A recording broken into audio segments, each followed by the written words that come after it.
Welcome to the Gay Buddhist Forum, where teachers from all schools of Buddhism offer their perspectives on the Dharma and its application in modern times, especially for LGBTQI audiences. These talks are offered freely to the world and made possible by appreciative listeners. If you would like to support our efforts to share the Dharma with underserved audiences, please visit gaybuddhist.org. There you can donate, find a list of upcoming speakers, or enjoy many hundreds of these recorded talks dating back to 1996.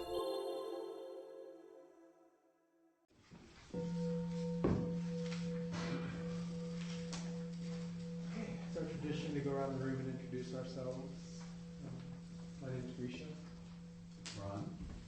Leo. Nick. I'm Brad. I'm Tony. Greg. Peter. My name is Paul. I'm Richard. Jack. Bob. Terry. Jay. David. Andrew. My name is Harley. Jesse. I'm Jim. My name is Cass. I'm Jim. My name is Jerry. Stephen. Jeff. My name's Ray. Larry. Kevin. Matthew. Jason. David. Welcome everyone. My pleasure to introduce Laura Burges, who's a lay entrusted Buddhist teacher in the SotoZen tradition, lectures and leads retreats at different practice centers in Northern California. A teacher of children for over 30 years, she trains other teachers to bring mindfulness practice into the elementary classroom. Laura co-founded the Sangha and recovery program at the Zen Center and has a particular interest in the intersection of Buddhism and recovery. She is the abiding teacher at the Lenox House Meditation Group. Welcome, Laura. Thank you, Grisha. Good morning, everyone. I came to San Francisco Zen Center in 1975, and that's been the core of my Buddhist teaching. My teacher is Abbess Ajin Linda Ruth Cutts, the Abbess of Zen Center. And of course, my other teachers are my 21 third graders. And everything I know about patience, I learned from them. They asked me very difficult questions. One of my little boys raised his hand and said, "Laura, is Reno really the biggest little city in the world?" He'd been to Reno and seen that on the so they're my teachers, and I'll share. I can't seem to get through a Buddhist talk without mentioning them. I've been thinking lately how pernicious any kind of fundamentalism is in our world. And I don't know, last night I was just thinking of all the mischief and the violence and the hatred that's been done in our world in the name of religion. And once I got going on that, it's a little hard to go to sleep. I will say Buddhism is maybe one of the more benign religions. We don't proselytize or condemn others for their beliefs. But there can be a kind of fundamentalism in Buddhism as well. So I'd like to share with you a very refreshing teacher to me, Stephen Batchelor. He's a British, you probably have heard of him or read him, a British scholar, Buddhist scholar and teacher and longtime practitioner as well. And his book, Buddhism Without Beliefs, I found very refreshing when I read it. And I'd like to share a little bit about it with you. He talks a lot in this book about the Four Noble Truths, and I'll be talking about them in the way they're often presented, and then as well a kind of antidote to the sort of typical way we tend to think of the Four Noble Truths. We know the story of Buddha, how he sat underneath the bo tree, and he said, as he sat, because he tried many, many paths before he took his seat under the Bodhi tree, the tree of awakening. Interestingly, a lot of his life occurred under trees. He was born under a tree, he was enlightened under a tree, he taught under a tree, and he died under a tree. And trees are a very special totem for me, I think, because they're our teachers too. You know, a tree takes root in a certain place, It takes what it needs from the environment, and it gives us back shade and fruit and beauty without asking anything in return. And that's a wonderful teaching. Maybe there's a particular tree that touches your heart. So Buddha was very aligned with trees. And then when he sat down under the Bodhi tree, he said, I will not move from this place until I attain enlightenment. Batchelor prefers the term awakening. And he penetrated the truth of our suffering. And then he stood up he was visited by many temptations and assaults on his consciousness, but he stood fast. I think it's very interesting that he touched the ground to affirm his right to awaken. He touched the ground and he put his other hand up in the air to take his place in the world of things. And we have that right too. I think the reason Buddha's story is so compelling is because it's our story as well. You surely have had a time in your life where you finally had to affirm your place in the universe, your right to awakening. So Buddha's teaching begins with the Four Noble Truths, this insight that he had upon awakening under the Bodhi tree. I'm sure other teachers here have spoken about the Four Noble Truths and the Noble Eightfold Path, these foundational teachings of the Buddha. And the Buddha stated these truths very succinctly, but over the millennia, his awakening has often been characterized as this mind-blowing mystical experience, a moment of transcendent realization, kind of you might say, a burning bush, rather than the interwoven complex of truths that are suggested by the Buddha's experience. And this is the thesis of Batchelor's book. In fact, he begins, this is to me is a wonderful antidote to fundamentalism. You know, this notion that I know the truth and your truth isn't as good as my truth. And so this is from the Kamala Sutra. The Buddha said, do not be satisfied with hearsay or with tradition or with legendary lore or with what has come down in the scriptures or with conjecture or with logical inference or with weighing evidence or with liking for a view after pondering over it with someone else's ability, or with the thought, the monk is our teacher. When you know in yourselves these things are wholesome, blameless, commended by the wise, and being adopted and put into effect they lead to welfare and happiness, then you should practice and abide in them. So the Buddha famously said, I teach about suffering and about an end to suffering. And at the end of his life, he said, be a lamp unto yourselves. See which of these teachings enliven you, work for you. We might say take what you need and leave the rest.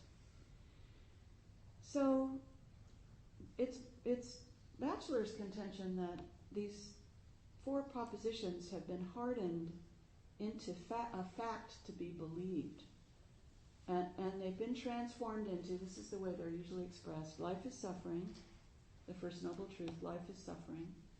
The second noble truth, the cause of such suffering is desire or craving. The third noble truth, that there's an end to suffering. And the fourth noble truth, that this end of suffering can be found in the Noble Eightfold Path, which is right livelihood, right view, right meditation, right mindfulness, right effort. I'm sure other people have lectured on the Noble Eightfold Path. Now, I'm not sure why, but Batchelor prefers the term anguish to suffering. I'm not sure if that's a Britishism or what. But he uses the term anguish rather than the more common term suffering. And Batchelor states that the Buddha suggested that we understand anguish. You know, this is a little I mean, when I came to Zen Center, I was suffering, and when I heard, oh, life is suffering, I thought, great, I'm on board with that. Yeah, it's suffering, all right. But Batchelor's saying that the Buddha suggested we understand suffering. And certainly we understand suffering the best as we plumb the depths of our own suffering, both our self-created suffering and the suffering in the world around us that gives rise to our compassion for self and others. So we should understand anguish and then let go of its origins. So this second noble truth that suffering is caused by craving. The Buddha says, let go of the origins of craving. And the third is to realize its cessation, experience the end of suffering, and finally to cultivate the path.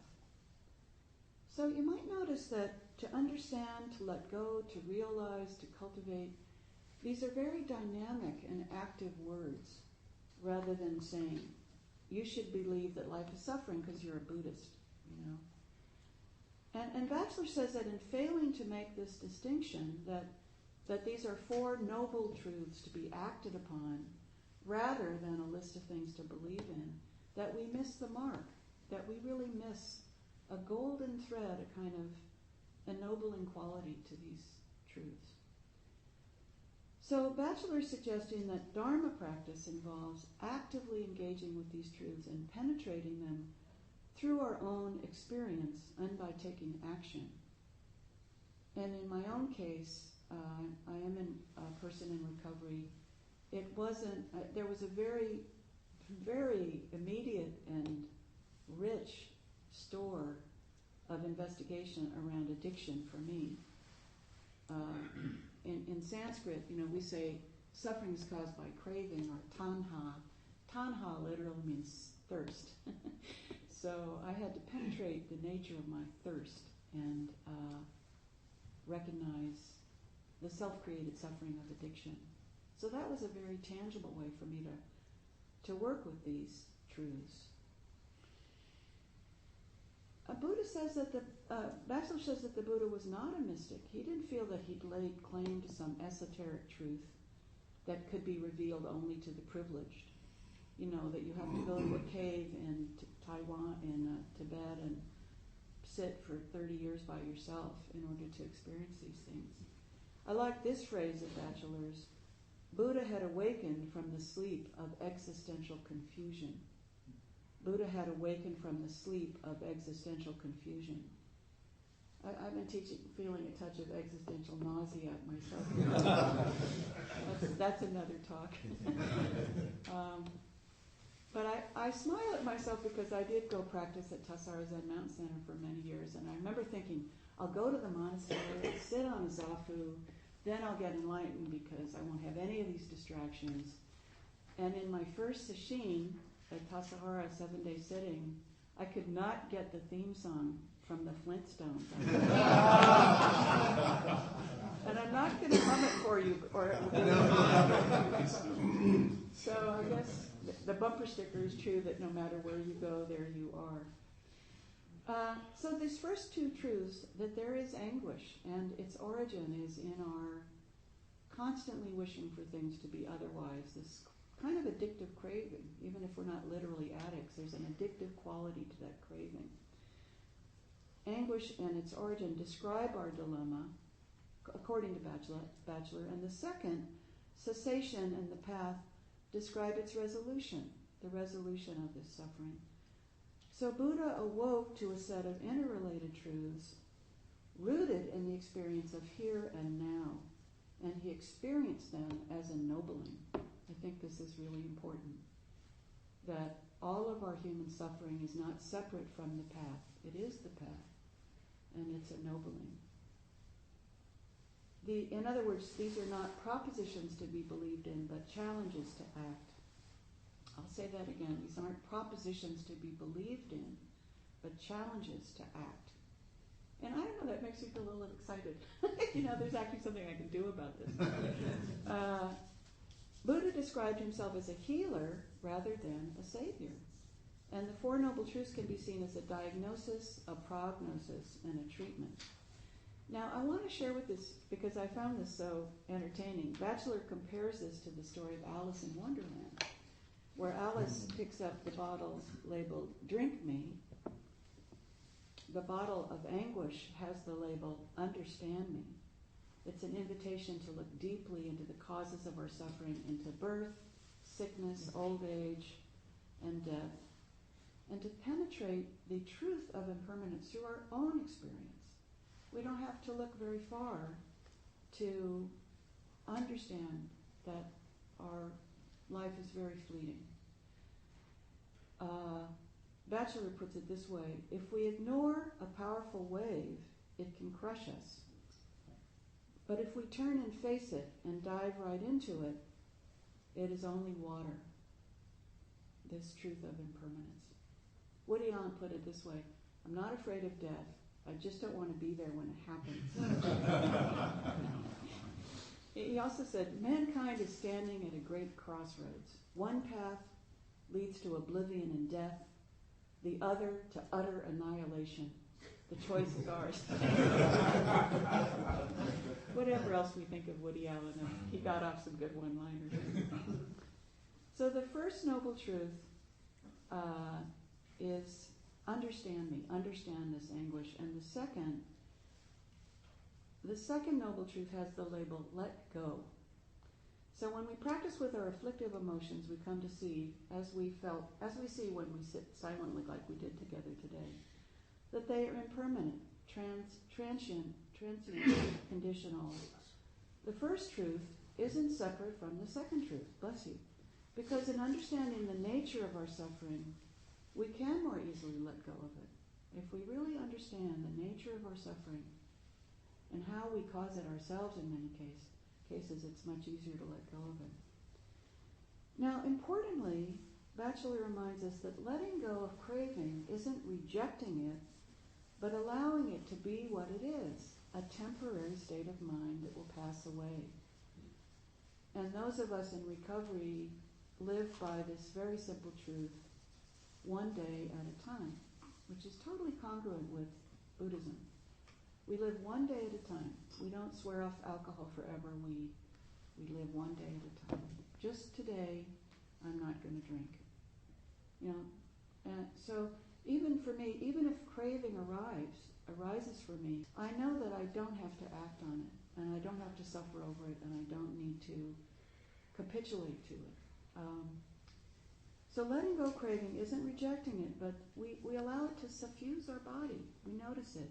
Whether we're craving the approval of other people, whether we're craving material things, whether we're craving, we'd love to have had a different childhood, these kind of cravings that we have, we don't just cut them off and say, well, I'm a Buddhist now, so I'm not going to feel that. No, we allow them to suffuse our mind and body. And this is a quote from Batchelor: this sudden gap in the rush of self-centered compulsion and fear allows us to see with unambiguous immediacy and clarity the transient, unreliable, and contingent nature of reality. In revealing life in all its vulnerability, it becomes the doorway of compassion.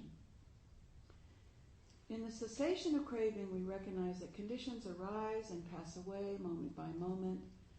This emptiness, this infinitely creative dimension of life, is this cessation of craving. Batchelor says that it whispers its own label, realize me, realize that craving comes and goes and passes away. And we do have the capacity to realize this clearing in the still center of our life. We've all experienced this moment of grace, you might call it. But we tend to glimpse it and then it fades away. And this is why practice is so important. Without practice and cultivation, our glimpse of the truth, while precious, is very fleeting. We can't grasp it. And we're back to the cycle of craving and resentment and unsatisfactoriness again, back into the treadmill of fear and denial.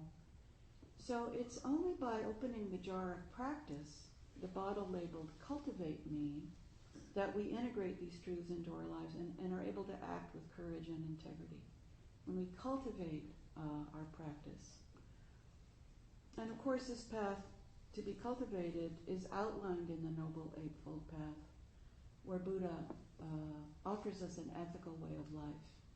Because clearly, if we're distracted by our misdeeds and our failings and our resentments and our fears, it's very hard to be fully present for this moment.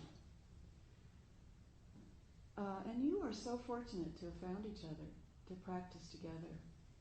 There's a saying in the Lotus Sutra, only a Buddha together with a Buddha can recognize the ultimate truth.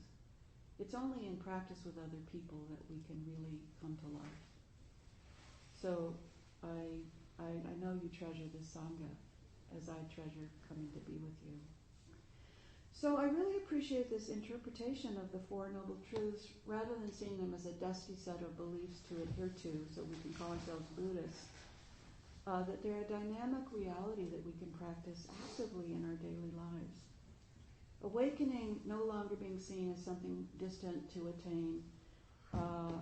It's not a thing, but a process. And this process is the path itself. Understanding our suffering matures into letting go of it.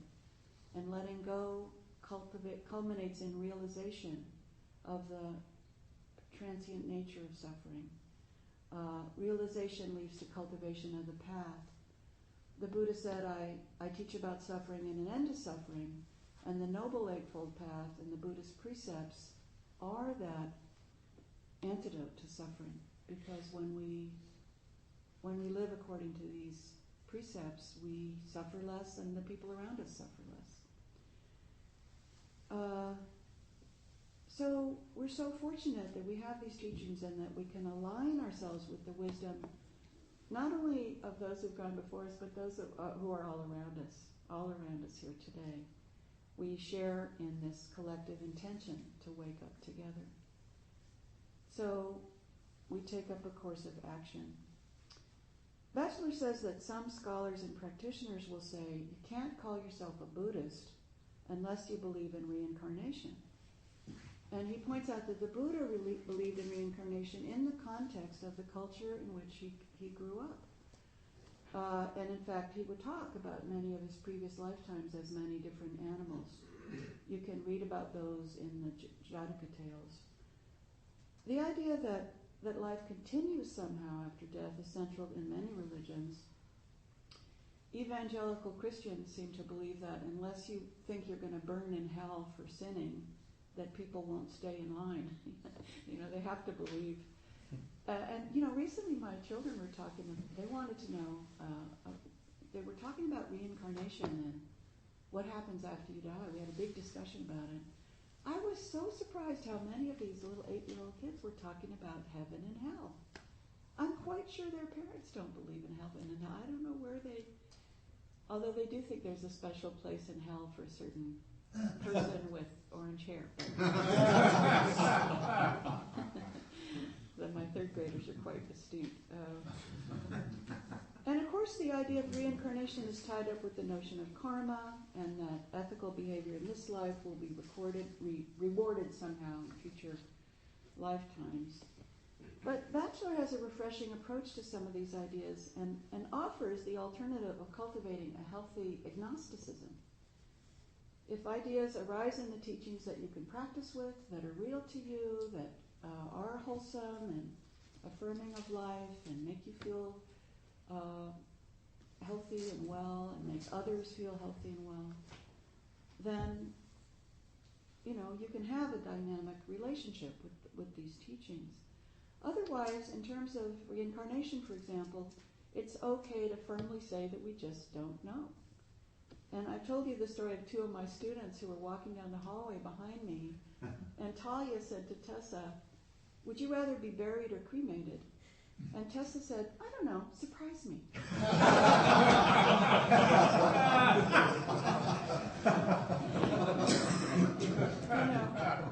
And so I think we could say the same about what happens after we die. I don't know, surprise me. recently I was out at Point Reyes, and this young woman came up to me and she said, Laura, I don't know if you remember me, but my name's Anna Wiley. I was one of your third grade students. And I said, Anna, not only do I remember you, I remember when you raised your hand and said, Laura, what happens after you die? I forget.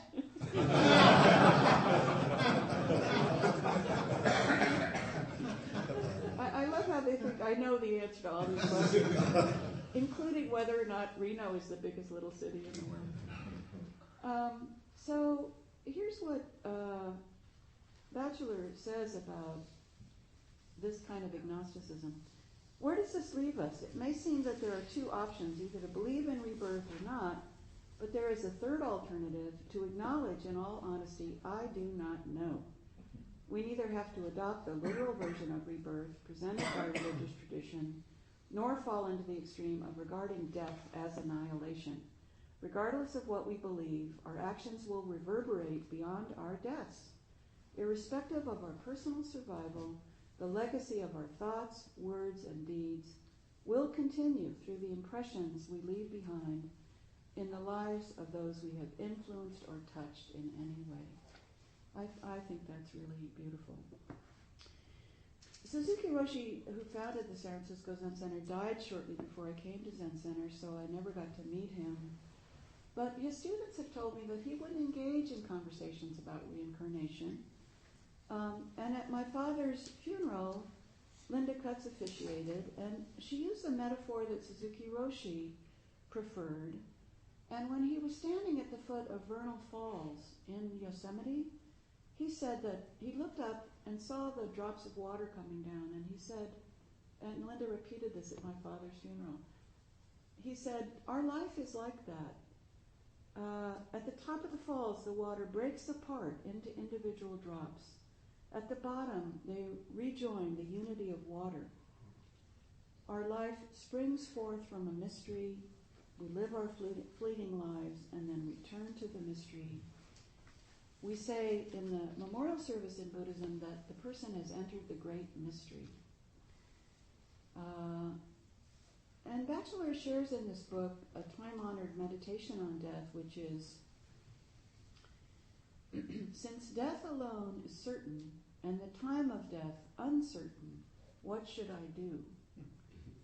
Since death alone is certain, and the time of death uncertain, what should I do? And in meditating on this phrase, we confront that the life right before us is here for us to live. Lao Tzu said, look well to this day, for this is life, the very life of life. In other words, live one day at a time.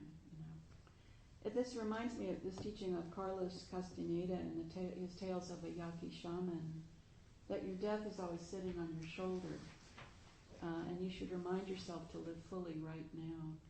So rather than taking on the teachings and having them harden into beliefs, I think we can keep alive this intention to live these principles with an open heart and mind. As the Buddha said, you must be a lamp unto yourself. Dogen Zenji, the Japanese monk that brought Zen from Chan Buddhism, Zen from China to Japan, said in the Fukan Zazengi, which are his instructions on meditation, take the backward step that turns the light and shines it inward. Isn't that beautiful? He was a poet too. Take the backward step that turns the light and shines it inward. And I find this so consoling and comforting that this very life, each of us, our individual life, in communion with others, is our path. There's nothing separate from that. And all the silly, even self-destructive things we've done have been part of that path, in that they've led us towards awakening. So each of us must find our own way, and luckily we have the great fortune to be able to do this within a Sangha of those who are engaged in this ongoing experiment. And Batchelor also talks about various aspects of Buddhism and the way in which they've been interpreted and misinterpreted in the West. For one thing, the term Buddhism, I didn't know this till I read his books, was coined in the West in the 1800s. a more appropriate word for what we're engaged in, and this is Batchelor's translation of this practice, is dharma practice, where we actively practice with the teachings rather than freezing them into something to believe in, into an ism, in other words. Dharma practice.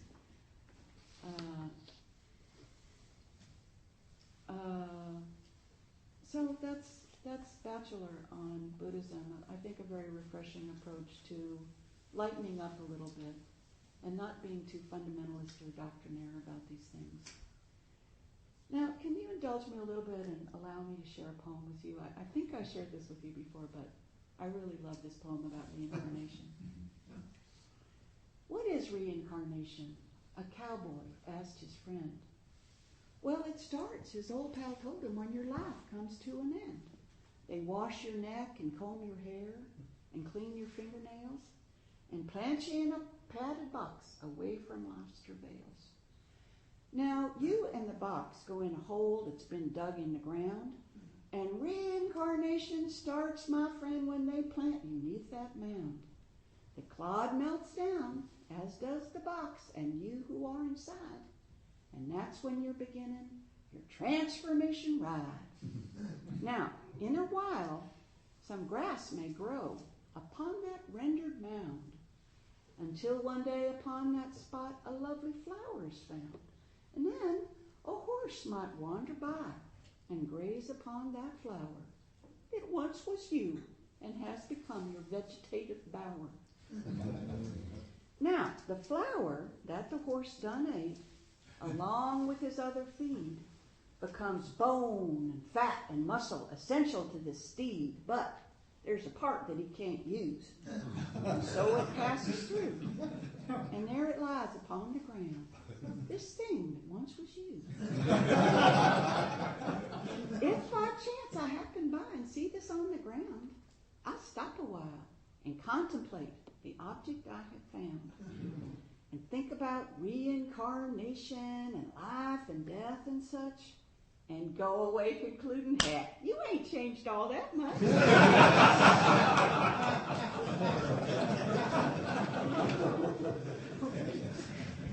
Forgive me for that self-indulgence. Now, I can't take credit for that poem. It's from the Elko Cowboy Poetry Festival. It's by Waddy Mitchell and was by far the best poem out of the Cowboy Poetry Festival. So that's all from me, but I'd love to hear what your reaction might be to these teachings or your response to Stephen Batchelor's book. Maybe some of you have studied this and used this in your own practice. So do you have any questions or comments that you'd like to share? Yes. Thank you so much for so many pieces of this. One of the things I love about the talks that happen here are the times the speaker will say something that causes me to think or feel something.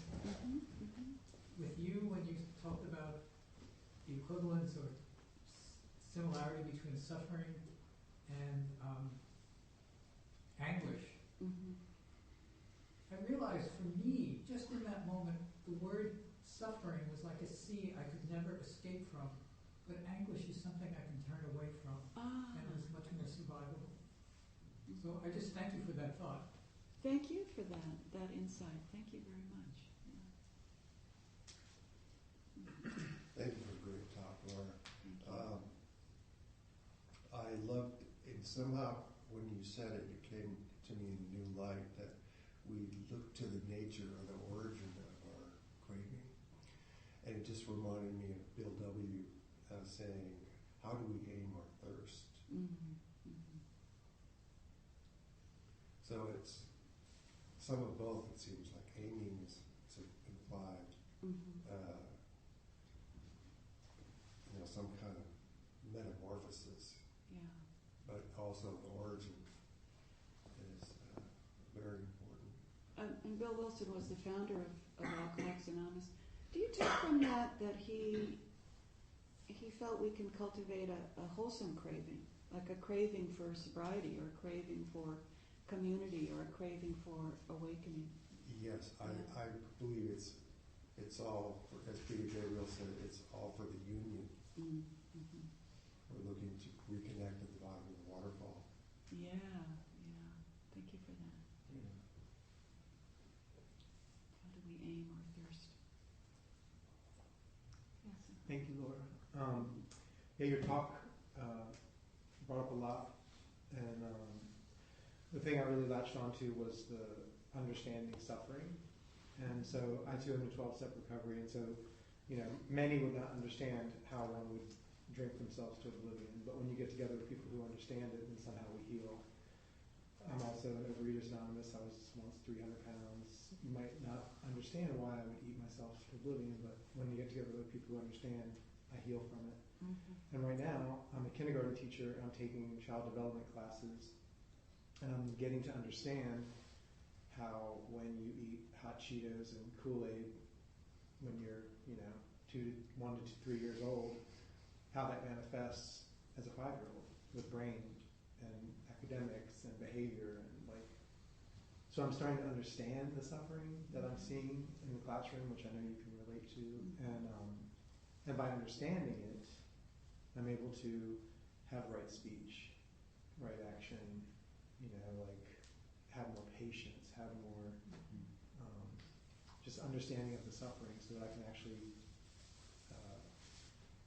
be, somehow make some change or help being in change. Mm-hmm. And I think of it the same way as in the political environment. Like I have family who I'm like, how I don't understand how you can be this way, but I have to, the more I understand, the more I can be an agent of change, or at least relieve my own suffering, which is in the form of anger, resentment, confusion, hate. Mm-hmm. So yeah, I'm really into that whole understand the suffering so that you can be enlightened by it or something. And have compassion for others. Mm-hmm. Look a little more deeply. Yeah. Yeah. Thank you. I enjoyed your stories about your students. I used to be a teacher too, and wondered if you had ever read to your students The Giving Tree, since I also like trees. Yeah, I have. Yeah. That's a very complex, simple story. Yes. Yes, thank you for a wonderful and rich talk. It occurs to me that I may be having confused Buddhism, the First Noble Truth. I thought it meant that there is anguish that you cannot avoid. Not that it's all anguish. Is that right?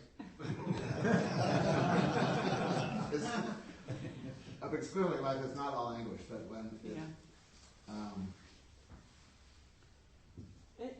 to me, it's a kind of paradox that within life there's clearly anguish and suffering. Right.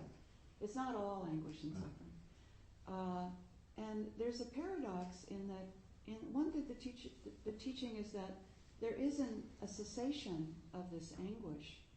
And at the same time, when Buddha jumped the walls and went out into the village and saw people who had sickness, old age, and death, he recognized that as long as we're in a human body, there will be suffering. Right.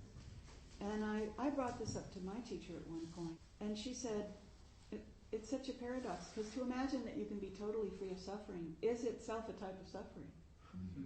Because we're all subject to the decline and fall of this body of ours, and that's, let me just tell you, it never ends well.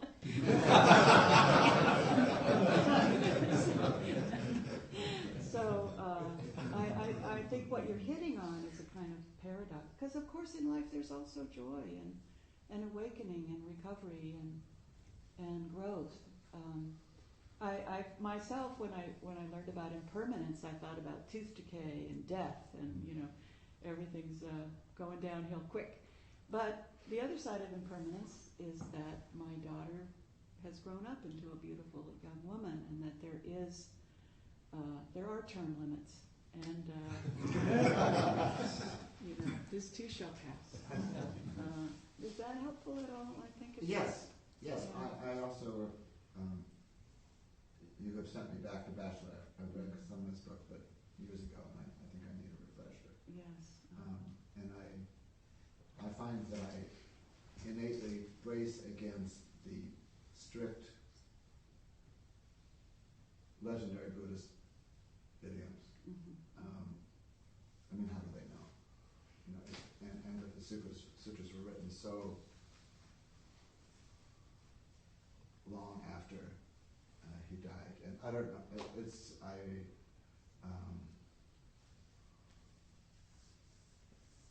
I find what you say today very helpful. Thank you. Yeah, Buddhist teachings weren't written down till about 400 years after he died. On the island of Sri Lanka, they finally recorded this oral tradition, so it may have lost something in the translation. But I think of the Bible, where in one of the I don't know if it was Luke or Mark who said, "Oh God, why hast thou forsaken me?" when he was on the cross. And then in another version he said, "Forgive them, for they know not what they do." And then there's this very little naughty joke that he called Paul up and said, "Hey Paul, I can see your house from up here." How terrible. Did I say that out loud? Unless there's a burning desire, I'd love to end by chanting the Metta Sutta, the teaching on loving kindness. Did everybody get one? Put them under your chair. They're under your chair. It's like Oprah. You're not going to find car keys under there. There you go. This is a teaching that kind of came. It was something that Zen Center adopted rather late in my practice, and I really love it because it so reflects Batchelor's comment about, if it's wholesome, if it furthers your well-being and those of the people around you, then embrace it. And for me, this is such a practical and something we could chant every day. I chant it in front of my altar in the morning, and there's a wonderful phrase in here: "May all beings be happy, may they be joyous and live in safety." That is the core of the Metta Sutta.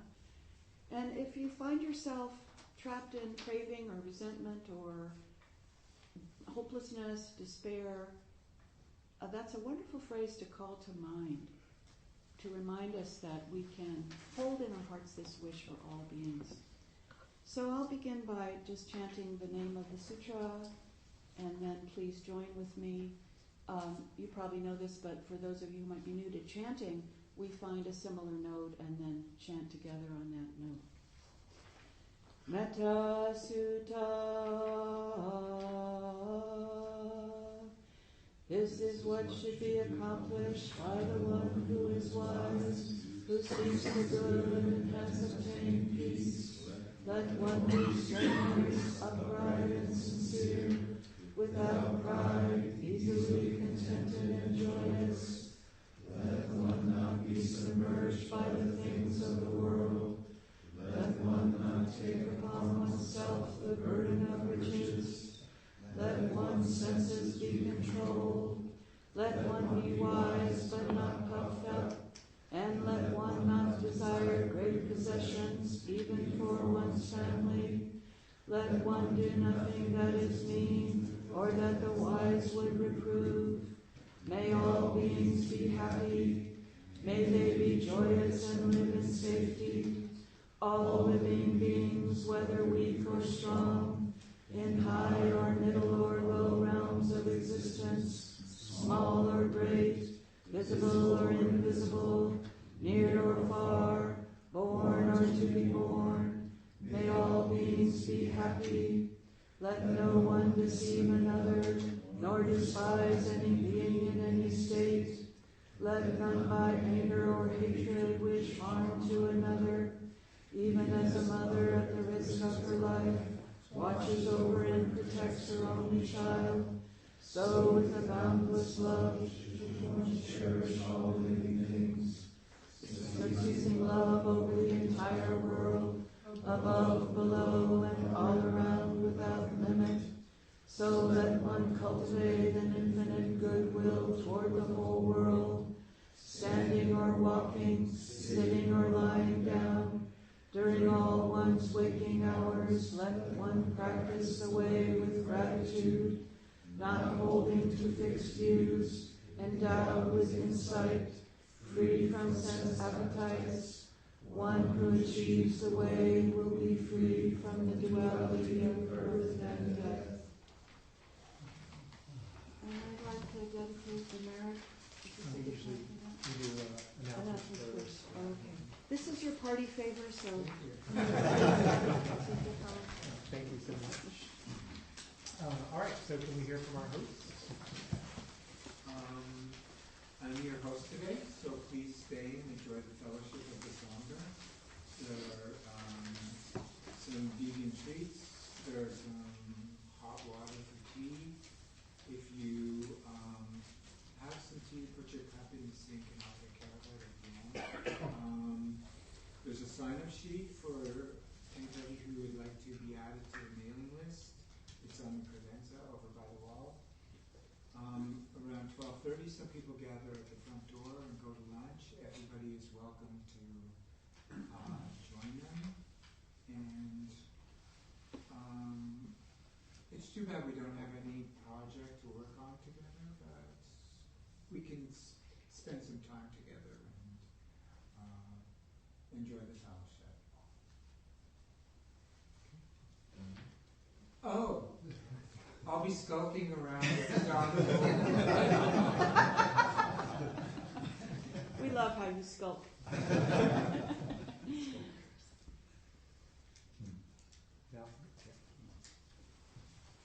when I say something, most of you know, in this group, most of you know that I'm going to say something about the newsletter, which we send out quarterly, and today is the day that we process it together.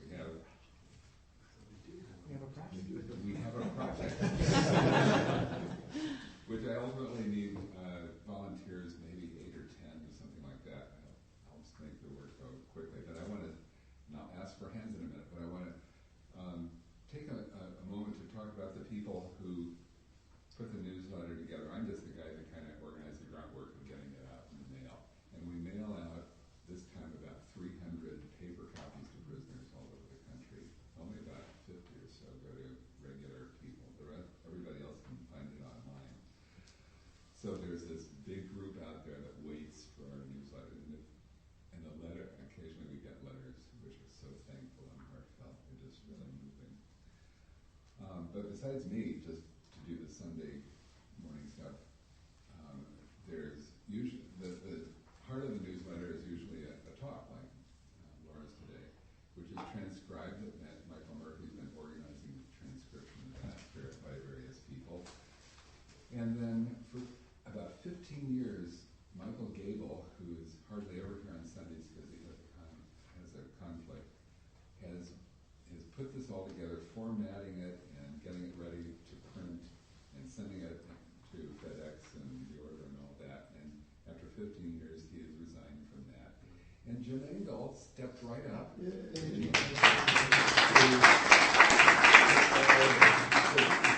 is his first time doing that, so I want to give him a shout out. Then there's Hal Hershey, who gets the bios for the speakers calendar together.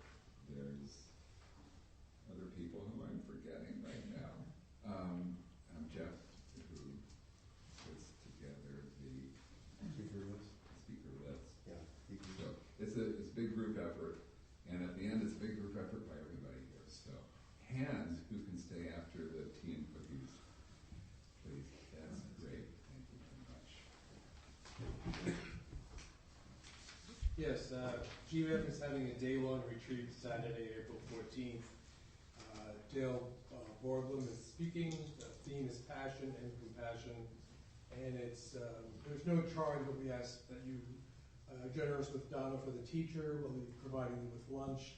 I'm going to leave this on the this little sheet on the credenza with the sign-up list because it gives the address to where to go online to register. You do have to register. It's limited to 50 people, so if you're interested, I suggest you register sooner than later. I just want to say I was in a group, Dale Borglum came to speak here once, and he said he was forming a group, and almost everyone in the group was from GBF when it was formed. And I don't know, went on for a couple of years, and he's a wonderful teacher. And who was that Wall Street guy who had the everybody lost money because of Madoff? Yeah. Madoff, yeah.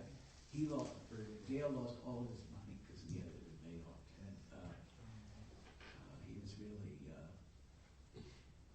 really cool to see how he handled it, because it happened just when the group started, you know, and they just thought about it. If I lost my pitiful savings, what would happen? But anyway, he's a great guy. I highly recommend the retreat, and Dale. Yeah, I'd just like to mention our Sangha member, Hal Hershey, has been sitting vigil with his sister who's on her transition. So just to keep him and his sister in your thoughts. It's been a long, difficult period. My name's David. So I put a call out a couple weeks ago about a book study group around the book Radical Dharma, and some of you have responded, which is great. The next Sunday, unknown location still, maybe here, after the meet, we're going to have an introductory meeting for people, and it's after that it'll be a 6 to 7 week Sunday afternoon meetup around a book called Radical Dharma, which is about race liberation and the Dharma. So it's a group for primarily, because white identifies as our group here, male, discussion group for people to discuss race, racism, oppression, white supremacy, and applying the Dharma and how we can investigate that. So if people are curious, more, they can talk to me. I put it out on the email listserv, but so let me know if you want some more information about it. So. Cass mentioned you'll have the Dharma Bowl, so typically we just announce that we use the Dharma to pay the rent for this space, to hold the Larkin Street dinners, to send out the newsletter. So the suggested donation is around $10 if you can, or what you can do. Next week's going to be open discussion. Since it's the first Sunday of the month, we'll have chanting starting at 10 o'clock with Tom Bruin. So come at 10 o'clock, and then the program will start at 10:30. All right, let's gather for